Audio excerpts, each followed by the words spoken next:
آدمی مضبوط ہے، کسی کو کوئی مار رہا ہے، کوئی گالی دے رہا ہے، کسی کو کوئی پریشان کر رہا ہے، اور آدمی جانتا ہے کہ اگر ہم چاہیں گے تو چھڑا دیں گے، پریشان کرنے والا اس کو پریشان نہیں کر پائے گا، تو یہ ثواب کا کام ہے۔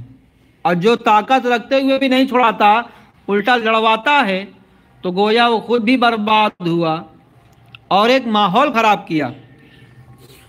بخاری کی حدیث شریف ہے، بخاری کی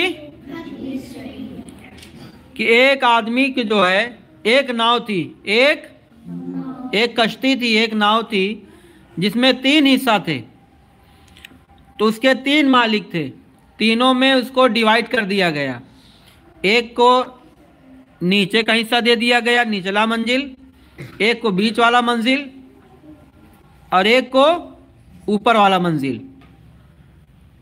تو جب منزل دے دیا گیا، سب کو تقسیم کر دیا گیا، تو نیچے والا کیا کرتا ہے جانتے ہو؟ کلاڑی اٹھایا، نیچے والا سب سے پلہ اکھاڑنے لگا، کہا ہم پلہ اکھاڑ دیں گے۔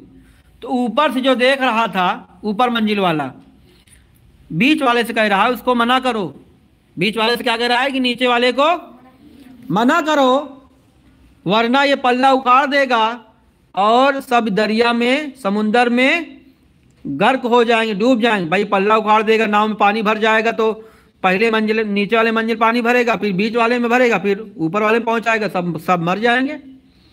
تو بیچ والا کیا کہتا ہے معلوم ہے؟ ہم سے کیا مطلب، وہ اپنے حصے میں کر رہا ہے، چاہے جو کرے۔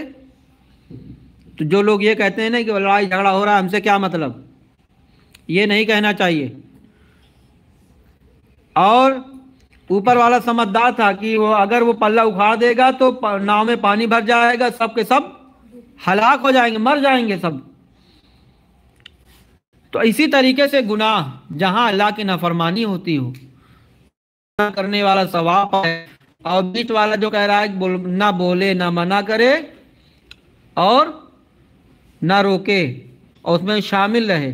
سیدنا مولانا محمد مبارک وسلم، صلاۃ و سلام علیک یا رسول اللہ صلی اللہ تعالی علیہ وسلم۔ آخری حدیث، بنی اسرائیل نے جب گناہ کیے تو ان کے علماء نے منع کیا۔ بنی اسرائیل کون ہے؟ موسیٰ علیہ السلام کے ماننے والے کو بنی اسرائیل کہا جاتا ہے، مگر وہ باز نہ آئے۔ پھر علماء ان کی مجلسوں میں بیٹھنے لگے، جو لوگ گناہ گار تھے ان کے پاس عالم اور علماء بھی بیٹھنے لگے، ان کے ساتھ کھانے پینے لگے۔ قاعدت یہ تھا کہ یہ گناہ گار ہے، ظالم ہے، جواڑی ہے، شرابی ہے، بیاج خور ہے، میں اس کا نہیں کھاؤں گا، یہ لوگوں کو پریشان کرتا ہے، میں اس سے بات نہیں کروں گا، یہ اللہ کا نافرمان ہے اور لوگوں کو پریشان کرتا ہے۔ طریقہ تو یہ ہونی چاہیے، نہیں سمجھانے پر بھی نہیں مانے تو اسے علیحدہ ہو جانا چاہیے۔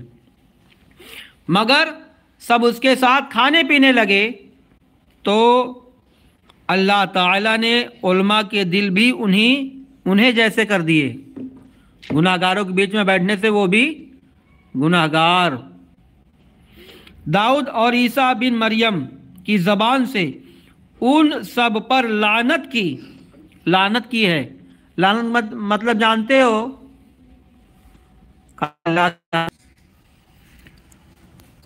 تو ان سب پر کی گئی، اسی وجہ سے انہوں نے نافرمانی کی اور حد سے اس کے بعد ہمارے نبی نے فرمایا کہ خدا کی تم یا تو اچھی بات کا حکم کرے گا اور بری بات سے روکے گا، اور ظالم کے ہاتھ پکڑ لو گے تو ان کو حق پر روکو گے اور حق پر ٹھہراؤ گے، یا اللہ تعالیٰ تم سب کے دل ایک طرح کر دے گا، پھر تم سب پر لعنت کر دے گا جس طرح ان سب پر لعنت کی۔ سمجھ میں بات آئی؟ اس لیے ہمیں اور آپ کو چاہیے کہ اگر کہیں اللہ کی نافرمانی ہوتی ہو، شریعت کے خلاف کام ہوتا ہو تو سمجھانا چاہیے، اور نہیں مان رہا ہے، ہم سے مضبوط ہے تو چھوڑ دو اس کی حالت پر۔ میرے نبی فرماتے ہیں کہ شب معراج دیکھا کہ کچھ لوگوں کے ہونٹ آگ کے قینچیوں سے کاٹے جا رہے تھے۔